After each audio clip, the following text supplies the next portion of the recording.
Hello wake up friends, I'm doctor Satish Krishna, MD in homeopathy. Endocrine glands గురించి మనం మాట్లాడుకుంటూ ఉన్నప్పుడు థైరాయిడ్ గ్లాండ్ విషయంలో మాట్లాడుతాం కొన్ని సిరీస్. కానీ వన్ ఆఫ్ ద థైరోటాక్సికోసిస్ కేసెస్లోనే, అంటే హైపర్ థైరాయిడిజం కేసెస్లో ఉంటే one of the cases Graves disease అండి. దాన్ని బేసిడోస్ డిసీజ్ కూడా అంటారు. చాలామంది తెలియదు, అందరూ హైపర్ థైరాయిడిజము హైపోథైరాయిడిజం విషయంలో మాట్లాడుతున్నారు. గ్రేవ్స్ డిసీజ్ కూడా ఒక టైప్ ఆఫ్ డిజార్డర్ ఉందండి. అది కామన్లీ లేడీస్లో ఎక్కువ చూస్తాం, ఉమెన్లో ఎక్కువ చూస్తూ ఉంటాం మెయిల్లో కంటే. అంటే almost 80% in women and 20% in మెయిల్లో, ఆ రేషియోలో ఎక్కువగా ఉంటుంది. ఇది కూడా ఒక ఆటోఇమ్యూన్ డిజార్డరే.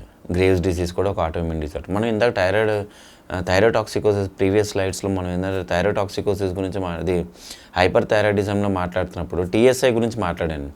థైరాయిడ్ స్టిమ్యులేటింగ్ ఇమ్యునోగ్లోబులిన్ అని చెప్పేసి ఒకటి మాట్లాడాను. దీంట్లో కూడా ఒక యాంటీబాడీస్ విచ్ బైండ్ అంటే ఈ టీఎస్హెచ్ వెళ్ళి ఎక్కడైతే బైండ్ అవుతూ ఉంటుందో థైరాయిడ్ గ్లాండ్ దగ్గర, అక్కడ పోయి టీఎస్ఐ యాడ్ అవుతూ ఉంటుంది కాబట్టి అది రిలీజ్ అవుతుంది. ఇక్కడ టీఎస్ఐ ప్లేస్లోని దీంట్లో ఒక యాంటీబాడీ ఫామ్ టీఎస్హెచ్, దీనికి టీఎస్హెచ్ ఆర్ఏబి అని చెప్పేసి ఒక యాంటీబాడీ లేకపోతే ఏఎన్ఏ యాంటీబాడీస్ పోయి బైండ్ అవుతూ ఉంటుంది. ఇది బైండ్ అవటం వల్ల excessive synthesis of thyroid hormones అనేది జరుగుతూ ఉంది. ఎక్సెసివ్ సింథసిస్ వలన ద సేమ్ అగైన్ ఇందాక మన హైపర్ థైరాయిడిజంలో మనం ఏదైతే లక్షణాలు చెప్పామో ఆల్మోస్ట్ ద సేమ్ లక్షణాలు దీంట్లో కూడా ఉంటాయి. కానీ దీనికి డిఫరెన్స్ ఏంటంటే ఇది పక్కా ఆటో ఇమ్యూనిటీ వల్ల మన ఫామ్ అయిన డిజార్డర్.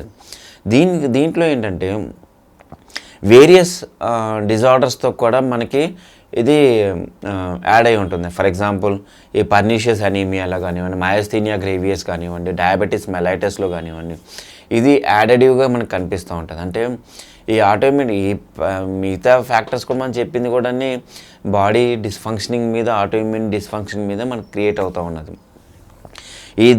ఈ గ్రేవ్స్ డిసీజ్లో కూడా మెయిన్ ఇంపార్టెంట్ అంటే ఇక్కడ థైరాయిడ్ గ్లాండ్ ఎన్లార్జ్ అవుతుంది. ఎన్లార్జ్ అవటం వలన ఎక్సెసివ్ సెక్రీషన్స్ క్రియేట్ అవుతూ ఉంటుంది. And second thing, thyroid gland enlarge అవటం ఒకటి మనకు అనిపిస్తుంది. ఇది మళ్ళీ గాయిటర్ నుంచి కొంచెం డిఫరెన్షియేట్ చేయాలండి. నేను తర్వాత ఎపిసోడ్స్లో మళ్ళీ మీకు అది డిఫరెన్షియేట్ చేస్తాను. ఎన్లార్జ్ అవటం ఉంటుంది. ఈవెన్ ఐస్ ఏదైతే ఉంటుందో కొంచెం ప్రొట్రూబ్ అవుతుంది. ఎందుకంటే బ్యాక్ సైడ్ ఆఫ్ ద ఐస్లోనే ఏంటంటే ఫ్యాటీ డిపాజిట్ జరుగుతూ ఉంటుంది. డిపాజిట్ జరిగే కొద్ది ఏమవుతుందంటే ఎగ్జాప్థాల్మస్ అని, గ్రేవ్స్ డిసీజ్లో కూడా మనం ఎగ్జాప్థాల్మస్, దీన్ని గ్రేవ్స్ ఎగ్జాప్థాల్మస్ కూడా అంటాం మనం. అది కూడా అంటే కొంచెం గంభీరంగా కనిపిస్తారు ఆ ఫేస్లో. గ్రేవ్స్ డిసీజ్ పర్సన్ చూస్తూ ఉంటే మనం ఎంటర్ అయిన వెంటనే అర్థమైపోతుంది ఇది థైరోటాక్సికోసిస్ కేసు అని. చాలా గంభీరంగా కనిపిస్తూ ఉంటుంది. దీంట్లో ఈ గ్రేవ్స్ డిసీజ్లోని ఇందాక చెప్పిన లక్షణాలు, అంటే దీని లక్షణాలు కావాలంటే యూ గో ఫర్ హైపర్ థైరాయిడిజంలో నేను చెప్పిన లక్షణాలన్నీ దాంట్లో ఉంటుంది. Once you go through that slides once.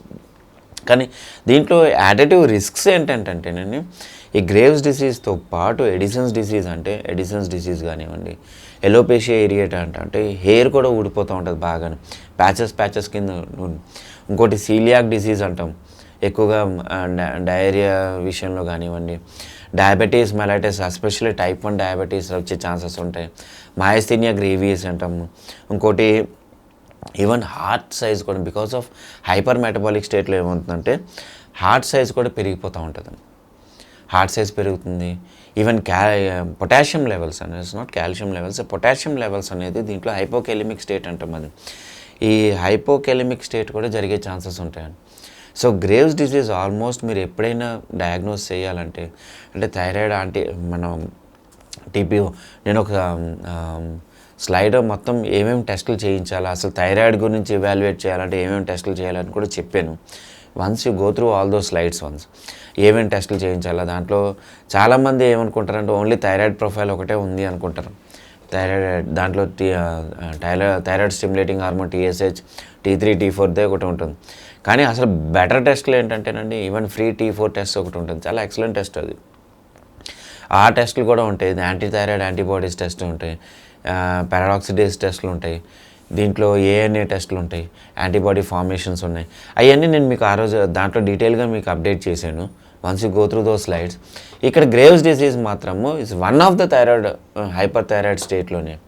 అంటే హైపర్ థైరాయిడిజం అని మీకు డయాగ్నోజ్ అయినప్పుడు what kind of hyperthyroidism is normal అది మీరు డయాగ్నోజ్ చేయడం అనేది ఫర్దర్ టెస్టులతో చేయించుకోవడం చాలా ఇంపార్టెంట్ అది.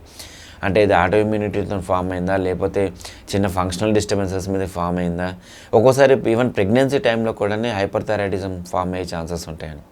మీకు అక్కడ ఏంటంటేనండి అది జస్టేషనల్ హైపర్ థైరాయిడిజం అంటాం. Gestational hyper thyroidism always a temporary measure అని, ఎందుకంటే ఇంక్రీజ్డ్ డిమాండ్స్ మీద బాడీ స్టిమ్యులేట్ చేసుకుంటుంది. అది దానికి మనం ఎక్సెసివ్గా ట్రీట్మెంట్ ఇవ్వాల్సిన పని లేదు, కంటిన్యూస్గా ట్రీట్మెంట్ ఇవ్వాల్సిన పని లేదు. ఓన్లీ మనం మానిటర్ చేసుకుంటూ చెక్ చేసుకుంటూ వాల్యూస్ కరెక్ట్గా ఉన్నాయో లేవో చెక్ చేసుకుంటూ వెళ్తే ఈవెన్ ఆఫ్టర్ డెలివరీ కూడా ఈ పర్సిస్టింగ్ ఉందా లేదా చెక్ చేసుకోండి. పర్సిస్టింగ్ నాకు మోస్ట్ కేసెస్లోనే 90-95% కేసెస్లో వన్స్ డెలివరీ అయిన 1-2 monthsకి ఈ స్టేట్స్ అన్ని నార్మల్లోకి వచ్చేస్తుంది. సో ఫర్దర్ ఇంకా మరింత ఇన్ఫర్మేషన్ కావాలి అనుకుంటే you can just subscribe wake up channel.